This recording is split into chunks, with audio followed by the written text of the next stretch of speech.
అన్నమయ్య జిల్లా పుంగనూరు మండలం మేలందొడ్డి గ్రామంలో హృదయ విదాకర ఘటన చోటు చేసుకుంది. తీవ్ర అనారోగ్యానికి గురైన భార్యను ఆసుపత్రికి తీసుకెళ్లేందుకు భర్త చేసిన ప్రయత్నం గ్రామస్తులను కదిలించింది. అత్యవసర పరిస్థితుల్లో సహాయంగా ఉండే 108 అంబులెన్స్ సేవలను సంప్రదించినప్పటికీ వాహనం అందుబాటులో లేకపోవడంతో చివరికి ఎద్దుల బండిని ఆశ్రయించాల్సి వచ్చింది. గ్రామానికి చెందిన ఓ రైతు భార్య అకస్మాత్తుగా అస్వస్థతకు గురైంది. పరిస్థితి విషమంగా మారడంతో వెంటనే ఆసుపత్రికి తరలించాలనే ఆందోళనతో కుటుంబ సభ్యులు 108 అంబులెన్స్ కి ఫోన్ చేశారు. అయితే సమీపంలో వాహనం లేకపోవడం, చేరుకునేందుకు సమయం పడుతుందని సమాచారం అందడంతో వారు తీవ్ర నిరాశకు గురయ్యారు. ప్రతి నిమిషం కీలకమని భావించిన భర్త ఆలస్యం చేస్తే ప్రమాదమనే ఆలోచనతో ఎద్దుల బండిని సిద్ధం చేశాడు. గ్రామంలోని అందుబాటులో ఉన్న బండిపై భార్యను పడుకోబెట్టి సమీప ప్రభుత్వ ఆసుపత్రి వైపు బయలుదేరాడు. దూరం ఎక్కువగా ఉండడంతో ప్రయాణం నెమ్మదిగా సాగింది. మార్గ మధ్యంలో గ్రామస్తులు సహకరించి ధైర్యం చెప్పారు.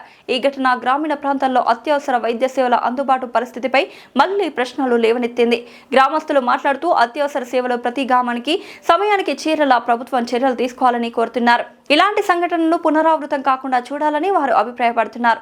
బాధితురాలి ఆరోగ్య పరిస్థితిపై వైద్యులు పర్యవేక్షణ కొనసాగిస్తున్నట్లు సమాచారం. ఈ ఘటనతో గ్రామ ప్రజల్లో ఆందోళన నెలకొంది.